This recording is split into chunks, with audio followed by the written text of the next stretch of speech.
For December 4th, 2009, this is News Undies, all the news that shouldn't be news. I'm Paul Torville with these headlines.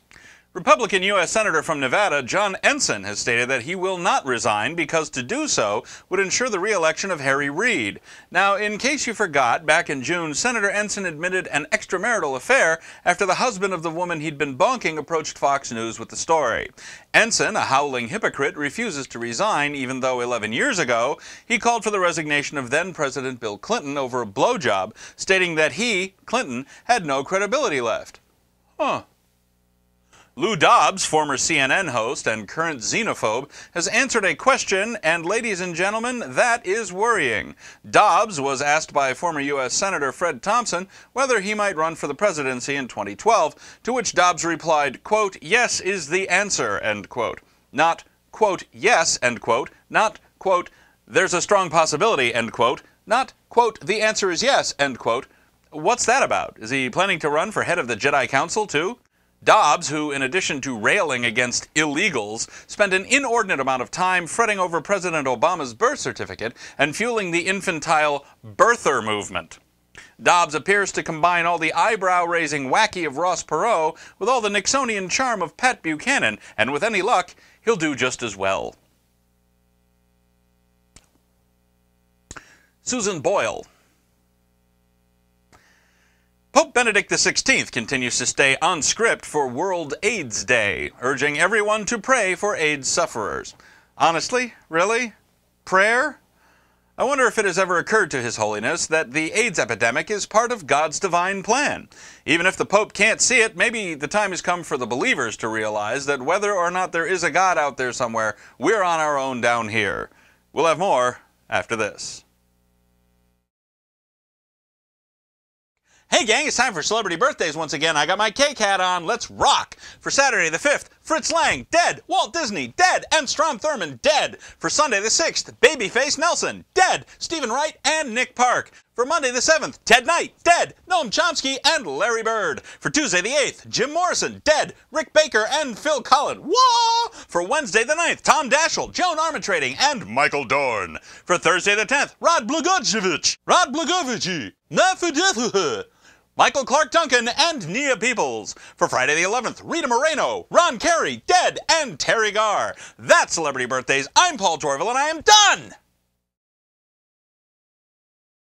The matter of Catholic Bishop Thomas Tobin and his alleged attempt to place undue influence on parishioner and U.S. Representative Patrick Kennedy has few hard and fast facts to cling to, but there are a few basic factual, moral, and ethical ideas which apparently need review. First, Bishop Tobin was not elected to represent Rhode Island's 1st Congressional District. Kennedy was. Second, Kennedy was not elected to represent Catholics exclusively in Congress.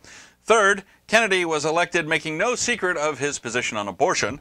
Fourth, any attempt by a church or its representatives to influence public policy through intimidation of elected officials is, to be kind, improper and must be dealt with.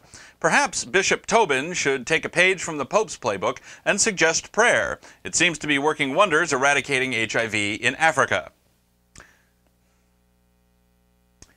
Serena Williams. Solange Magnano, the Smuckers of the Argentine beauty pageant world, died in a hospital from a pulmonary embolism, an apparent complication of recent elective surgery on her buttocks. Fans of the 37-year-old Miss Argentina were shocked, if a little misinformed. One wrote, "You couldn't be any more beautiful than you already were." Clearly, that wasn't the case.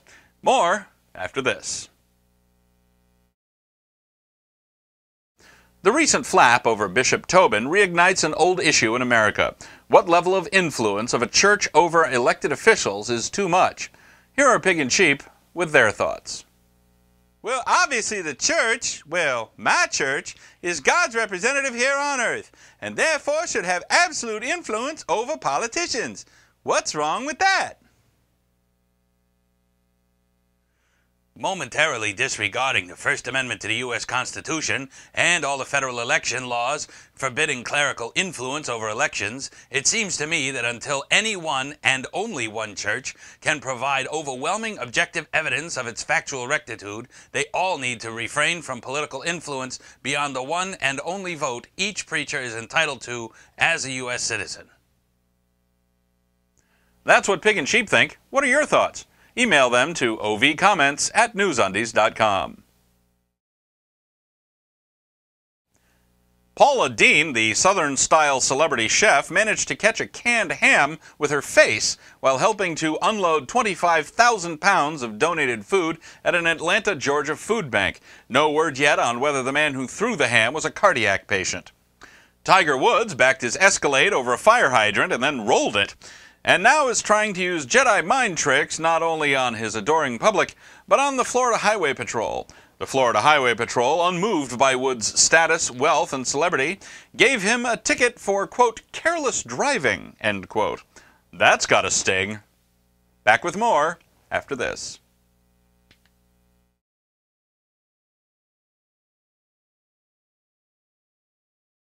Just because my shoes are made out of turtle shells, you breaking up with me? Yeah. We're running out of gum drops. How are we possibly going to make our pasta bites? I don't know, man. But I don't really care. Oh, I didn't hear you. I'm John Ray. Jimmy Sorrell? I'm Kim. Mike Moraggio. Jim Foley. Hi. Sometimes it's usually $5. Sometimes it's usually That's $5. very. Do you not know about the promotion that's going on in December?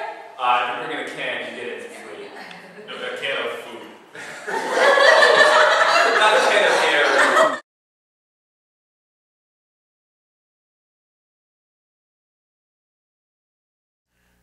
Chelsea Clinton. A Cambodian auto mechanic has designed and built his own car, which, among its other features, he claims the car can be operated telepathically. No, really. And finally, and I do mean finally, we all saw this coming, didn't we? The Large Hadron Collider at CERN in Switzerland has broken an 8-year-old record. It achieved particle beam energies of 1.18 tera-electron volts, making it the most powerful particle accelerator in the world. That's a little more than 1/10 of the planned per-beam energy of the facility. For perspective, 1 tera-electron volt is roughly equivalent to the kinetic energy of a flying mosquito. Well, that's all for this edition of News Undies. Remember, if you see news that shouldn't be news, you can email your story tips to undies@newsundies.com. We'll be back next week with fresh News Undies just for you. Thanks for watching. Until next time, I'm Paul Torville. After that, I might be a Higgs boson.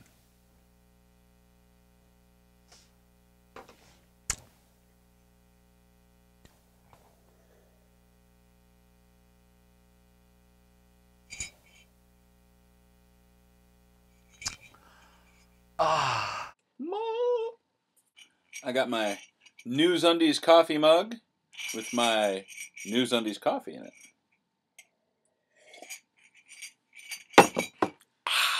Smooth. And what are your thoughts? You want to see something? What am I doing? What's that?